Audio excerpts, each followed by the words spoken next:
It's a Conspiracy is a proud member of the Alberta Podcast Network, locally grown and community supported. For other fun programming, please check out the albertapodcastnetwork.com, where you can find shows like The Second Floor.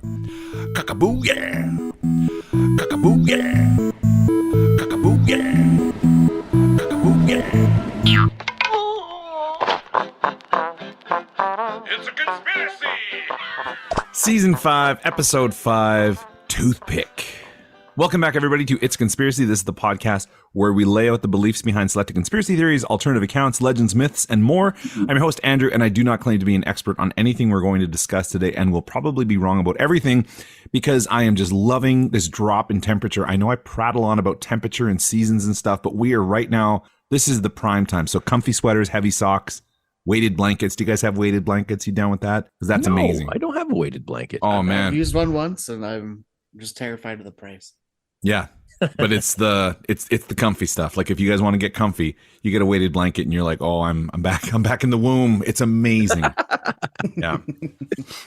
Now, as always, if you'd like to see where we got the burlap sacks stuffed with Brussels sprouts we discussed today, then please do take a look at the notes in the episode description. Charlie is stapled to that chair by a sensitive part of his body, and his only relief comes by knowing that a friendly listener might take a look through the links and appreciate his diligence. It's not comfortable. That's for sure. We are a proud member of the Alberta Podcast Network. Yay team, yay friends, yay squad, yay network. And you can check us out at itsconspiracypodcast.com. Our Twitter at Is It a Conspiracy? That's run by the social media influencer, the Toronto Madman. Oh, I know he's I'm reluctant to say Canadian just yet. I don't know about his citizenship status, so we'll hold tight on that. But he is he's a Torontonian. I don't know. Weird. That sounds strange to say that too. Toronto. I wonder how he feels about living in a city that's an hour away from itself. Ew. I'm just curious. Just taking that comfort being in the center of the universe. That's, I think, that gets you through the night. We also have a Facebook group and an Instagram page. It's a Conspiracy Podcast that's run by Gorgeous Greg. Our email and a Patreon page, patreon.com/ It's a Conspiracy. Now, I'm not going to mention this too many times because I don't want to kind of go on about it, but on our Patreon now, we will have a monthly episode that is just exclusive to our friends on Patreon. So if you want to check that out for like as little as $1 a month, feel free. If that's not your thing, that's okay. That's all right. So check it out if you want to. Yeah, it's up to you. You do it or don't do it. Either one is fine. You better do it because if I see you on the streets, I swear to God. Do it because it's fun. It is fun. We talked about banana Armageddons. Just for the patrons. Ready then? Joining the online distance communication time today is Lord Charlie and good friend Gorgeous Greg. These pumpkin spice lattes will interject as they see fit, and I do so appreciate their online digitally distanced company. Now, Charlie, can we do this here? We're gonna have you with a Odo or a Nodo. Odo Nodo. Can you tell me if you're familiar with these 3 topics? Let's go, bro. Number 1, Awuru Odo. Oh no. No. Okay. Number 2, Moments of Greg with Greg. No. All right. Number 3, Queen Victoria's naughty grandchildren. No. 3 across the board. All right. So subject number 1, Awuru Odo.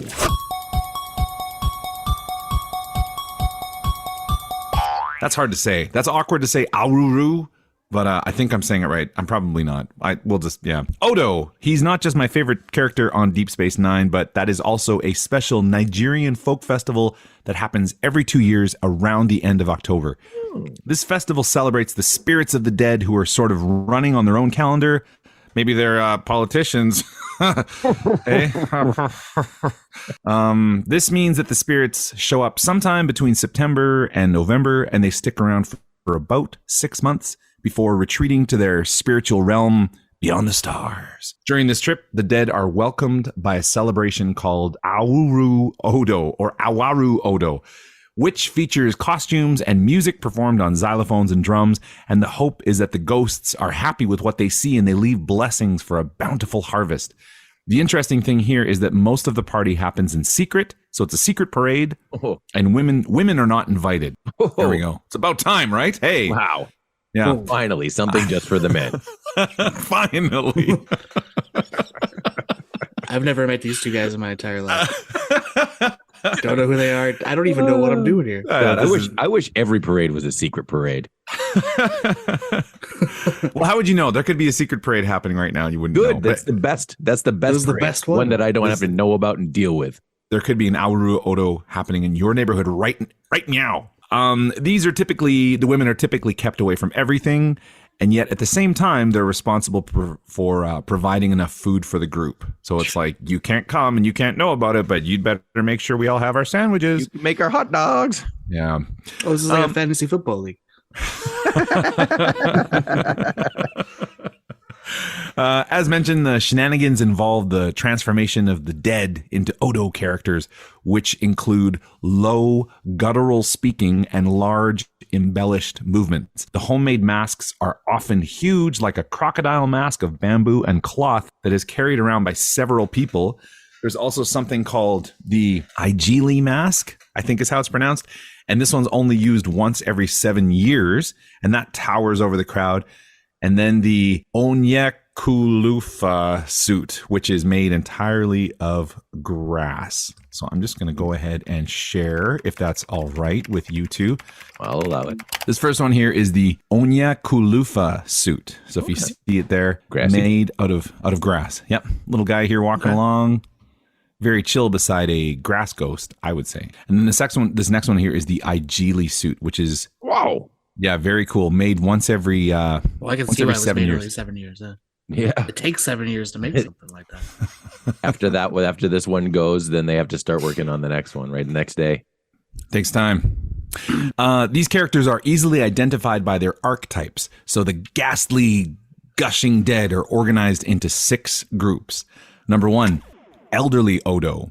Number 2, youthful, masculine Odo. Number 3, female Odo. So the young and the old are just female Odos. Number 4, child or infant Odo. Number 5, spirit Odo. And number 6 is the animal Odo. In addition to these 6 types, there's a bunch of other people that often show up and sort of the honorary Odos, you could say. So people like foreigners are Odos, dead soldiers, and the spirits of the unborn also get to celebrate in the parade. So, hooray. Yeah. Music for the Odo Festival is an important feature. Odo characters themselves play Obelenyu music. I'm got to be saying that wrong, which translates to that which lives above. So in this music, they play their xylophones, their drums, and their rattles and shakers on the upper floor of the Obelenyu house while the parade is going on, so that people in the parade are like, oh, there's music happening far away. I can just barely hear it. It's mystical. It must be from the land of the dead. It must be from Deep Space Nine. And many of these songs used during the performances are praises and teaching kids how to play instruments so that they can like join in the next community parade and keep the whole tradition going. However, the real hits are often songs about a political scandal and intrigue. So a little bit of sauce, a little bit of spicy sauce. Oh, yeah. The political intrigue. Yeah. So that is Awuru Odo from Nigeria. Odo. I like, you called him like Elder Odo or whatever, Elderly Odo. Elderly Odo. I think it sounds better if you just call him Old Odo. Old Odo. Old Odo. Oh no. Old Odo. Now that is going to take us to what are we drinking? So what are we drinking? There we go. Put on Charlie just switched glasses and has turned into Odo. Odo Charlie. Here's a lovely thing you'll need to encounter Charlie when you get older. Yeah.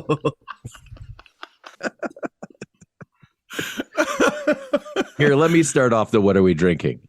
Okay.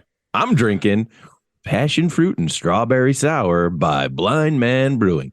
Ooh. You guys seen this before? Heard of this? No, I haven't. There's no place on earth like our little corner of the world in the summer. Those long, sun-soaked late evenings on a patio with friends, hearing the loons as dusk finally comes over your camp. A sharp, crisp breath in as you reach the top of a rocky peak. The grass against your skin and the skin of your love. Never-ending bright mornings filling your day with possibility. That music bathing the hill you're on from the stage below.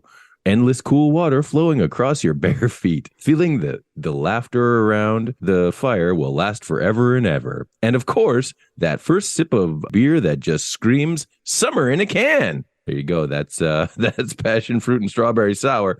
And the write-up that says nothing about passion fruit and strawberry sour from Blind Man Brewing. It's delicious, but that's the first time reading the thing on the back, and it doesn't really say anything about the drink. But it sounds fantastic. It's good. It's a beer with passion fruit and strawberries, obviously, and it's damn good. Get you some. Yes, sir. A little forlorn now. We're well into the fall now, and it's like, all right, we had summer. I'm not ready to let it go yet, Andy. Well then, because I'm not ready to let it go. I'll follow after Charlie. Alrighty. I'm drinking Sixth from the Sun, a tiki cocktail ale from Cabin Brewing, located in Calgary, Alberta. Nice. Oh. There's no write-up on it, but I will tell you that I don't know what to think. I feel like I'm on a beach, but then all of a sudden I'm stuck at a dive bar in Edmonton. For those of you that have allergies out there, it does contain almonds, lactose, barley, wheat, and oats. So if you're lactose intolerant, afraid of nuts and gluten, probably don't buy this. But everybody else, run out and get some. Come get some. More for everybody else, yeah. It kind of reminds me of like a zombie, but with like way more beer in it than there should be. It's pretty good. I recommend it. Nice. I had a Rail Yard Pale Ale. Have you guys had Rail Yard before? That's the brewery? The brewery, yeah. So they are I don't think so. real. I'm just gonna share, because sharing is caring, and that's what I do. I care about you. Here we go. Good song. You just come up with that? Oh yeah, That was great.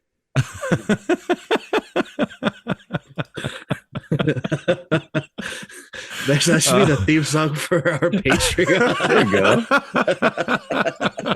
I'm gonna clip that out for sure. So this one here, this is the one that I've had, Rail Yard Pale Ale. Can you guys see my screen here? Is there? Oh yeah. Yeah, nice can, nice set of cans. I love like the bullet holes on the top here. So Rail Yard Pale Ale. Making a trip back to the station, Rail Yard has set its sight on a journey up the northwest coast with our new pale ale recipe. Like a mountaintop sunset with its deep golden appearance, this pale ale brings fine floral and tropical aromatics from the Styrian Cardinal and Ella hops addition. Notes of grapefruit, pineapple, and orange peel from the Galaxy Mosaic Simcoe hops. Hints of cracker and bread flavors from our malt bill. This pale ale is balanced perfectly with a sweet aftertaste and mild bitterness. This will ensure you enjoy each sip until the last stop. Pow! It was good. Stop. Yeah, very cool can too, and I love this like yellow skeleton design on the bottom. Yeah. Yeah, that's what got me in. You got that bullet hole in the can there. How you keep all the beer in? That's where you drink out of. That's where you open it and it's like. Oh, you gotta shoot it first, then you. Gotcha. You shoot this beer. I'm gonna put a bullet in it. That's a good round of drinks, gentlemen. If only we were in person to do this once again. Just pass the cans back and forth. That's right. Give me a tug of that there, slugger. Fuck that. Just drink it from my mouth.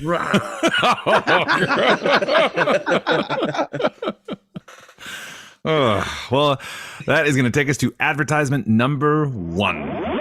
This episode of It's a Conspiracy is brought to you by Park Power, your friendly, local utilities provider in Alberta, offering internet, electricity, and natural gas with low rates, awesome service, and profit sharing with local charities.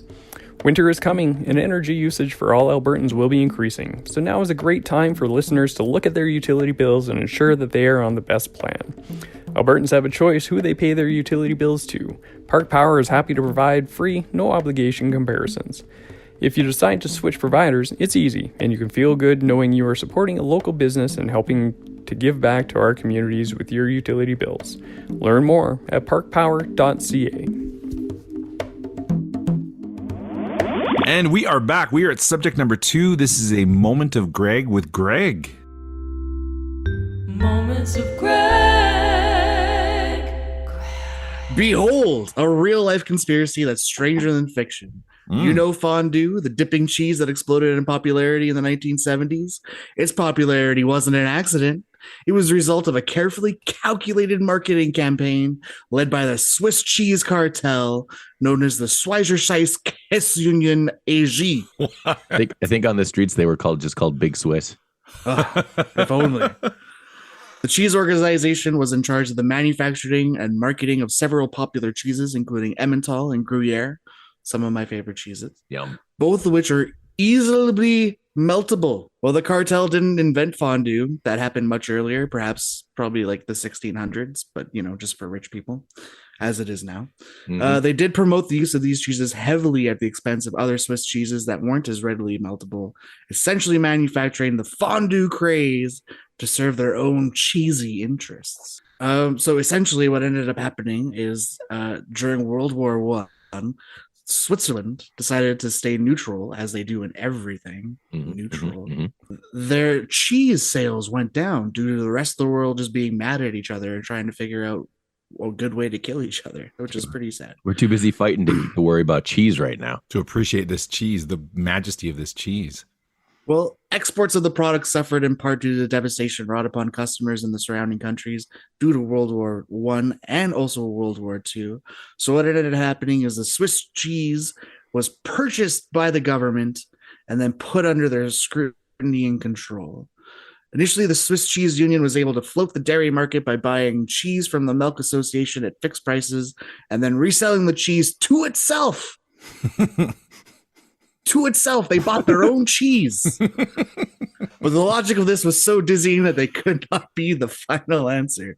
A more long-term solution was presented itself in the form of fondue. Mhm. According to former director of the Musée Gruyère, Isabelle Rabouche-Schul, up until 1930, fondue was essentially only known in the French-speaking part of Switzerland, but thereafter it became popular throughout Switzerland, to the point of becoming a national dish.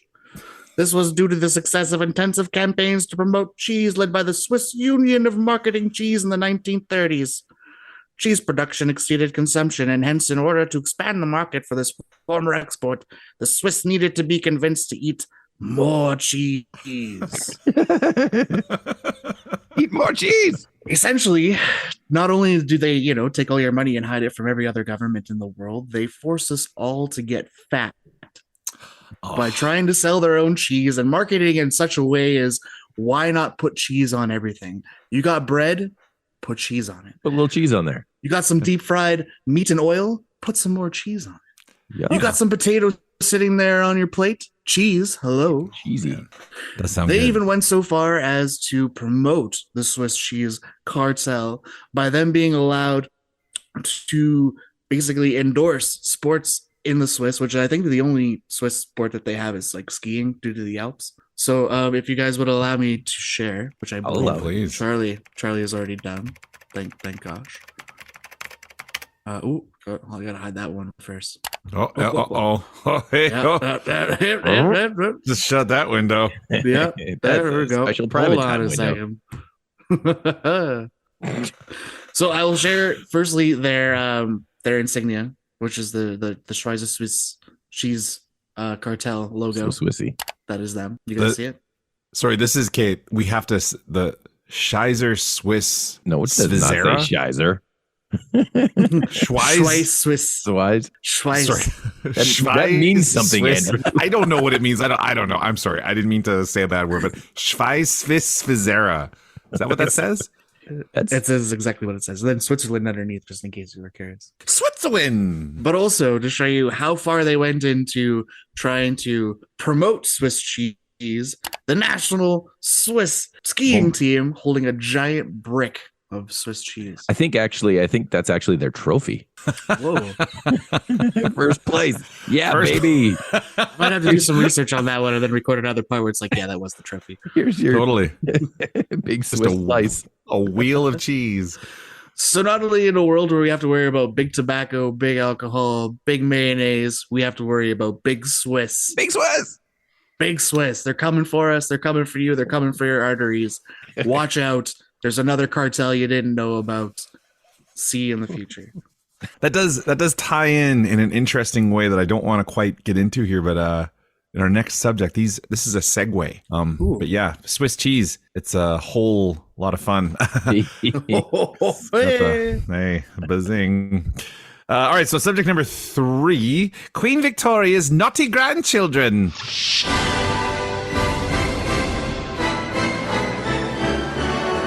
Freshen your drink, Governor. Get out. Yes, sir. In a previous season, we related the tragic, albeit somewhat hilarious assassination of Archduke Franz Ferdinand. Do you guys remember that? This is the one Sure. that defied all logic. That was Yeah. way back. The Was he shot at like assassins. twice or whatever? There was a bunch of people trying to kill him. So the assassins, a bunch of them like were passed out drunk. One of them threw a grenade that didn't explode. One of them then attempted to commit suicide by chewing on a cyanide capsule, but he just ended up violently vomiting. And he tried to throw himself into a body of water that was like an inch deep. Like it was just hilarious. Just a I big do comedy. forget about that, yeah. The actual deed was finalized by someone who had missed them passing by the first time because he was in a deli grabbing lunch. So he's like, I'm going to grab some lunch. And he missed them. And then somehow they got lost and they came right back to the same spot they were being shot at. And that time, the drunk guy that had ran into the deli, even though his gun jammed, he somehow murdered everybody. It's a crazy story. So The way you retell it kind of sounds like a Seinfeld episode. it really does. It's tripping on each other. I'm walking here. Getting a I ordered sandwich. the big bowl of salad. Now, for most historians, which we are definitely not, that is the key event that kicked off the tussle known as the Great War or the First World War One. Just bad times for all involved, especially if you're a fondue enthusiast, a fondue person, Enthusiast. Fonduvius? fondueist. I'm not sure. I like to fondant. Oh, totally. I'm a fondant. Like the thought of man, cooking I'm a- everything in cheese. That would I like to murder call me. it fondue. It would be fondue, but Well, that's I what can't. you did with your hair after your high fives under the table. Fondue. Fondue.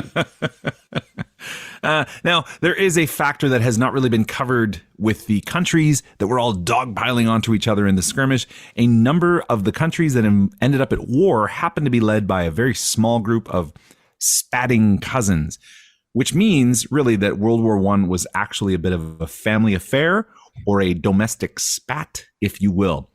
Queen Victoria, the grandmother of Europe, was the matriarch of the sparring grandchildren that carried out the war to end all wars until other wars came along and were much more severe and scary. Queen Victoria and her husband, Prince Albert, Charlie, hey, Hey, fondue. they had 9 children. 9. That is wild. Who all ended up marrying into influential European families. These children and their grandchildren spread Victoria's quite shallow gene pool across the continent and for decades established a familial sense of power.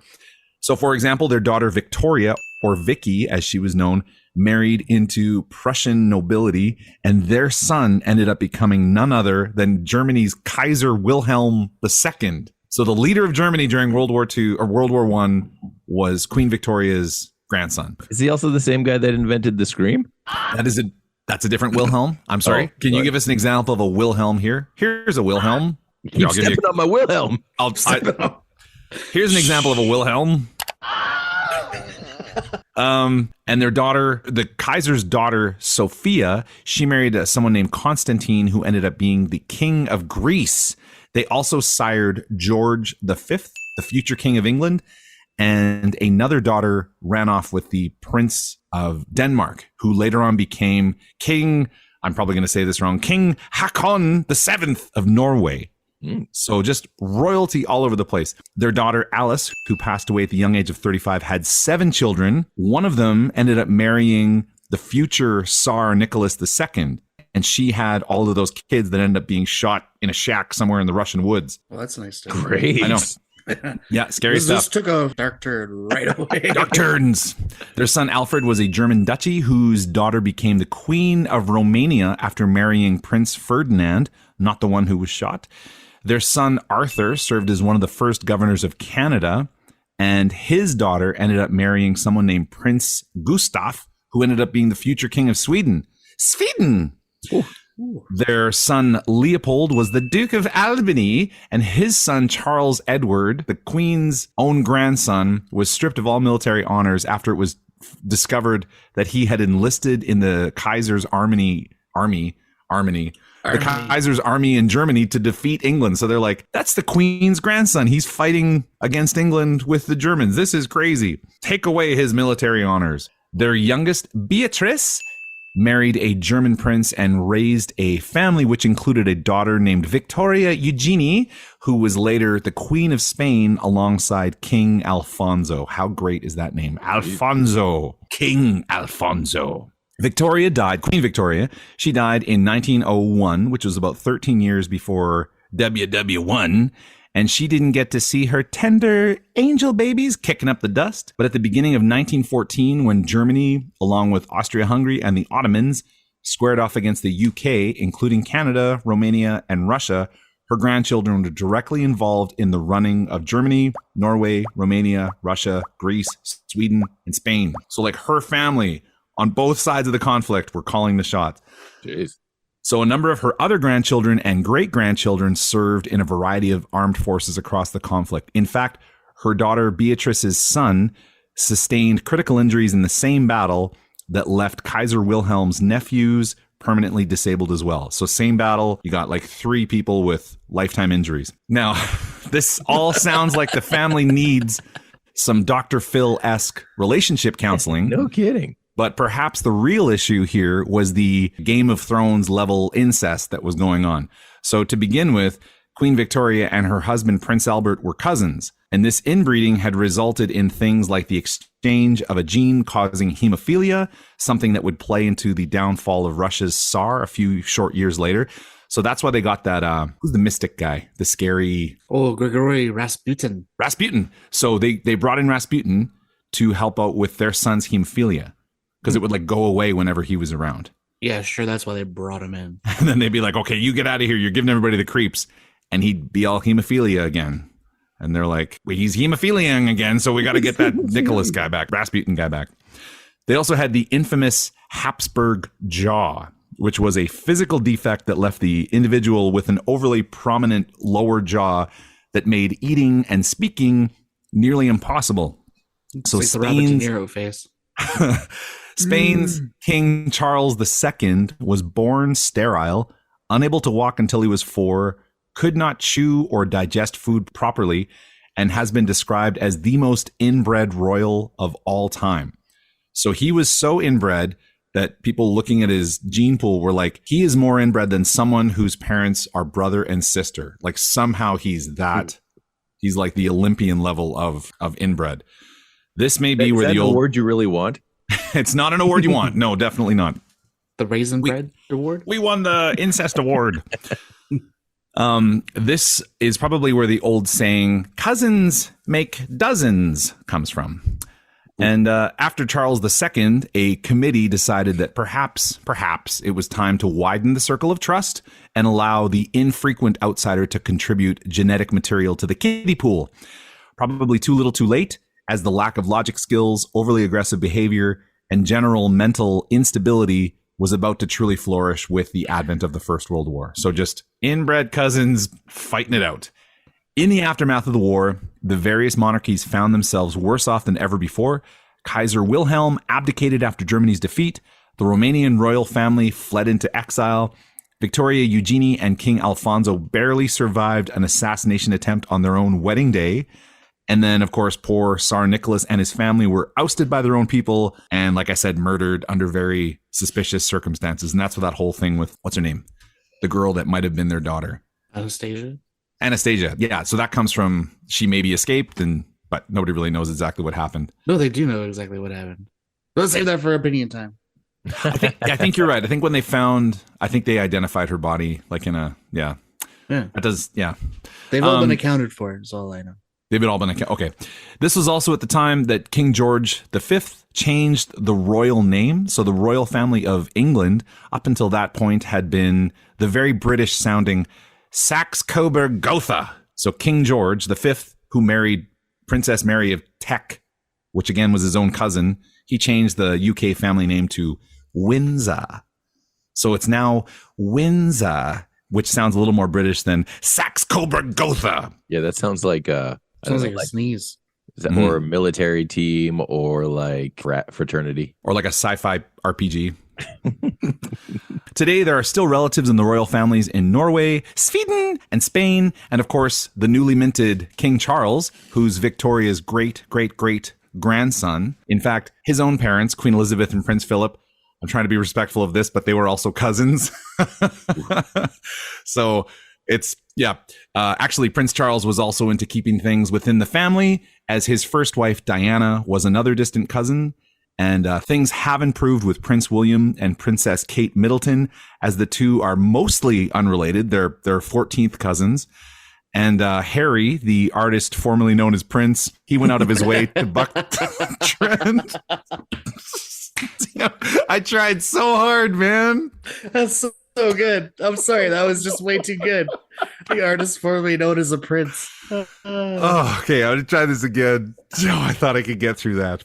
Okay, Harry, the artist formerly known as Prince, went out of his way to buck the trend when he married US-born Meghan Markle, only for a genealogist working for the Mail on Sunday discovered that the two are actually related. So they share a cousin sometime in the 15th century. So Harry tried, but the ways of royal love, they just find their way. You know what I mean? 15th century. That's a minute, though. I mean, I don't think that does that doesn't even count? count anymore, man. You know, right? Could be a step cousin too. You never know. I put forth the idea here. This is probably a time to change the word king and just strike it from the record, and it should be replaced with Uncle Dad. And that's going to take us to advertisement number 2.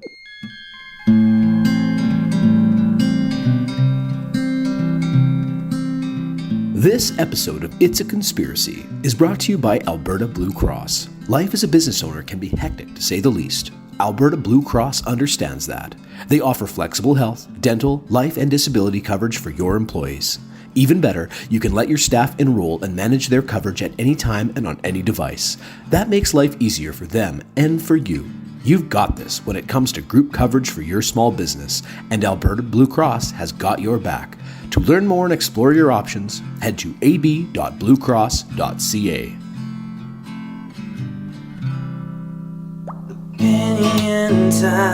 Opinion time. Hey everybody, it's opinion time.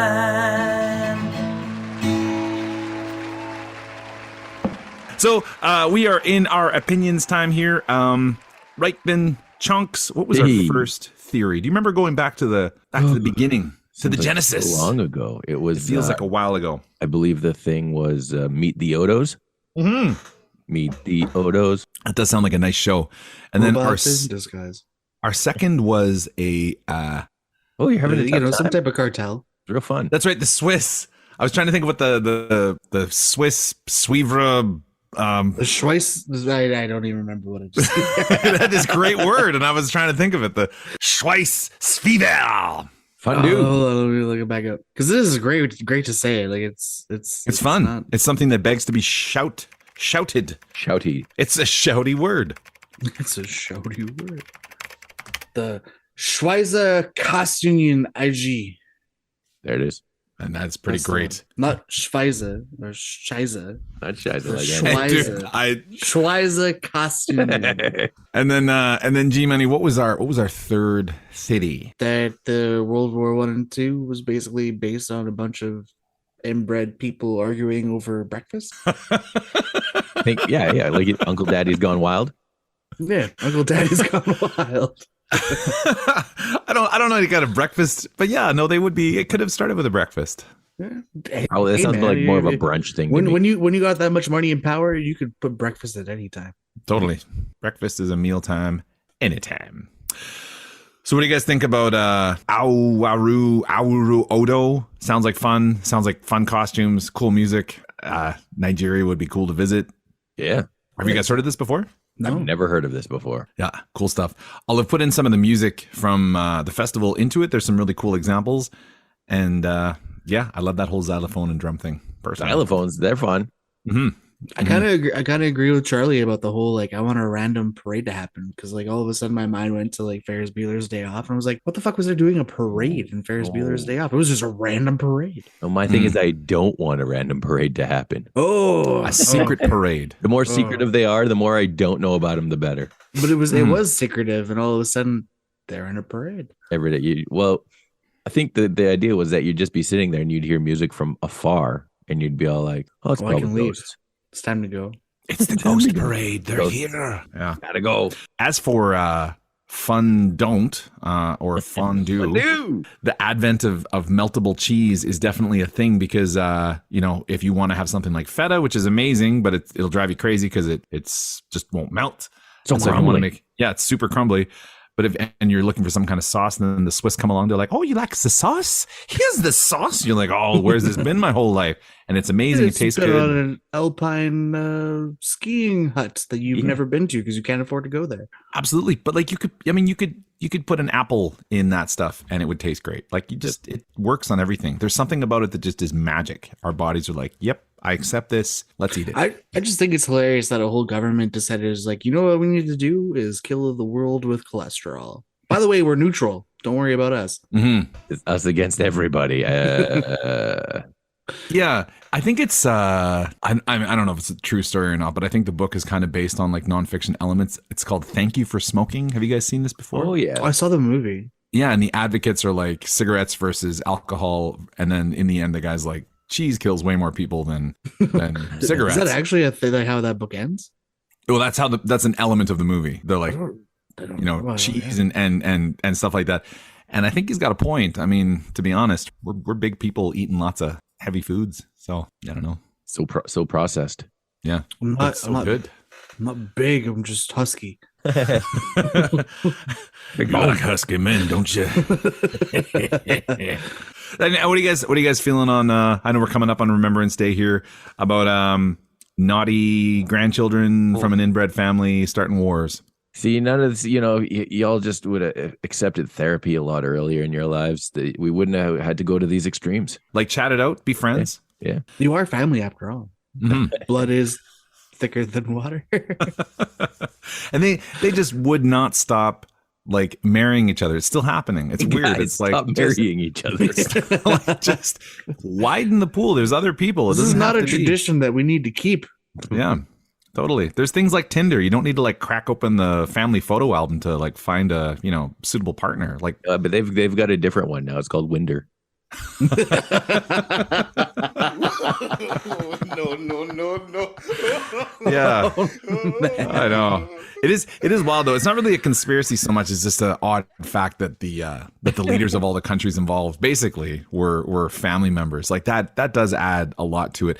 In fact, the king that abdicated, Edward, he had a lot of ties to Hitler. Germany? Yeah, Germany and Hitler, and he was like, "Hey, these guys, they're family. They're not so bad." And then people were like, "Dude, you're missing out on." How about you go back to the United States or the Wallace Simpson? Yeah, and so he kind of got in a lot of hot water over that, and that's like when he finally abdicated. People were probably a little relieved because they were like, "That's that guy that's just attached to his family there." I just imagine like a big battle, and then at the end of the battle, the leads are like, "Okay, see you at Christmas." Okay, Thanksgiving's at your place or mine? Which one? Yours? Okay, Yeah, we're done. I had We're a done last- here. We're picking names for Crokinole next Christmas. time. Yeah, we're not getting everything. Are you wearing those funny socks that your aunt gave you? Those bacon and egg socks. In trench warfare, can you imagine? Yeah, check it out. Yeah, I got them. I'm wearing them right My now. lucky socks. Thanks again for those. Thanks for sending over that mustard gas. We lost a lot of flavor over here. Oh, well, righty then, family friends. Thank you so much for swinging by. We will be back with episode 6 later in November. In the meantime, please feel free to check out our past casts and social medias at itsconspiracypodcast.com. Maybe subscribe, tell a friend, leave a review, order some merch, get in touch to say hello, maybe suggest a theory, or even submit a version of the Opinion Time jingle. That's always a whole bunch of fun. And take care. We'll see you soon. Bye. See you never.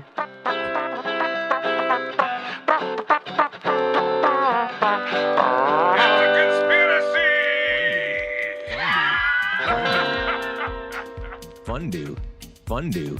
Fondue. Scheiß. Fondue. Fondue. Fondue. Scheiß. Fondue. Fondue. Fondue. Scheiß. Fondue.